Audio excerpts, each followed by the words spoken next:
সবাই বলে গেছেনি। এখন আল্লাহ রাব্বুল আলামিন আমার তেলাওয়াত কিন্তু আয়াতের মধ্যে বলেছেন ইল্লা সালাতা তালগা আনিল ফাহশাই ওয়াল মুনকার। আল্লাহ বলেন নিশ্চয়ই নামাজীকে ফাহশা মানে বেহায়াপনা এবং অবৈধ কাজ থেকে বিরত রাখে। এখন লক্ষ্য করে দেখেন এই আয়াত আল্লাহ কেন নাযিল করেছেন। আল্লাহ নবী বিশ্ব নবী রাহমাতুল আলামিন একজন সাহাবী নতুন মুসলমান হয়েছেন। নতুন মুসলমান হওয়ার পরে ওই লোকটা নামাজ পড়েন আবার গুনার কাম করেন, একদিক দিয়ে নামাজ পড়েন আবার গুনাহ করেন, একদিক দিয়ে নামাজ পড়েন আবার গুনার কাম করেন। সাহাবা একরাম নষ্ট করেন ইয়া রাসূলুল্লাহ ইয়া হাবিবাল্লাহ, আল্লাহর নবী গো আপনার ওই সাহাবী একদিক দিয়ে নামাজ পড়ে আবার গুনার কাম করে। আল্লাহর নবী বলেন আমার সাহাবা একরাম তাকে নামাজ পড়তে দাও, যখন সঠিকভাবে নামাজ পড়বে এই নামাজ থেকে সকল ধরনের গুনার কাজ থেকে বিরত রেখে দেবে। জোরে বলেন সুবহানাল্লাহ। আল্লাহ রাসূল বলেন তাকে পিটানো লাগবে না, মারা লাগবে না, প্রহার করা লাগবে না, তাকে গালিগালাজ করা লাগবে না, শাসন করা লাগবে না, নামাজ পড়তে দাও। ঠিকই দেখা গেল ওই সাহাবী নামাজ পড়া শুরু করে দিয়েছেন। কিছু দিনের ভিতরে ওই সাহাবী যখন নামাজ সঠিক হয়ে গেছে, এখন দেখা যায় ওই সাহাবী আর কোনো গুনাহ কাম করে না।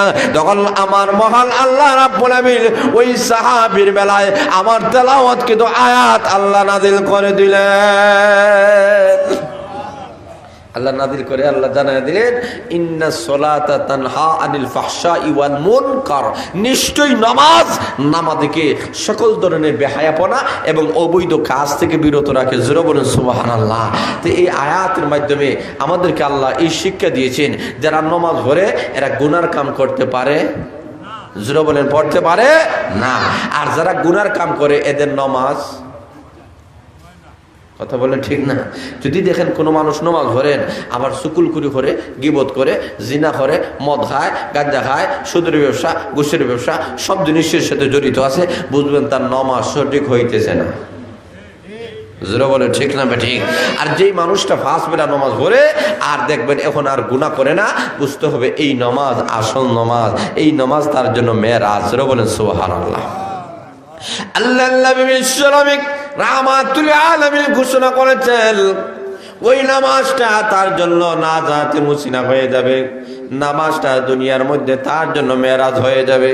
মেরাজের নজরুতি যেমনি ভাবে আল্লাহ নবী বিশ্বনবী রাহমাতুল আলামিন মহান আল্লাহ রাব্বুল আলামিনের সাথে কথা বলেছিলেন, ঠিক তেমনি ভাবে যেই বান্দা এবং বান্দি নামাজে দাঁড়ায় যায় ওই বান্দা বান্দির নামাজের মাধ্যমে মহান আল্লাহর সাথে তার কথা শুরু হয়ে যায়।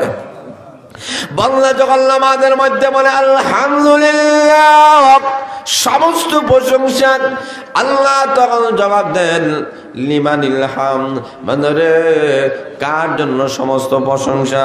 বান্দা বলে লিল্লাহ, আল্লাহর জন্য। আল্লাহ প্রশ্ন করেন মানিল্লাহ, আল্লাহ কে রে বান্দা? এবার বান্দা বলে রব্বুল আলামিন, রব্বুল আলামিন যিনি উনি হয়েছেন আল্লাহ। এবার আল্লাহ ডাক ধরে মানির রব্বুল আলামিন, রব্বুল আলামিন কে?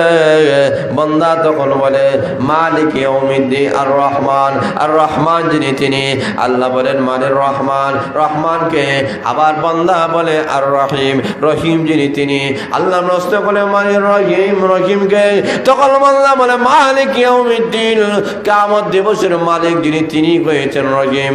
আল্লাহ ডাক দিয়ে বলেন আরে বান্দা আর বান্দিরা আর প্রশ্ন করবো না, আর জবাব দেওয়া লাগবে না, আনা মালিক ইয়াউমিদ্দিন।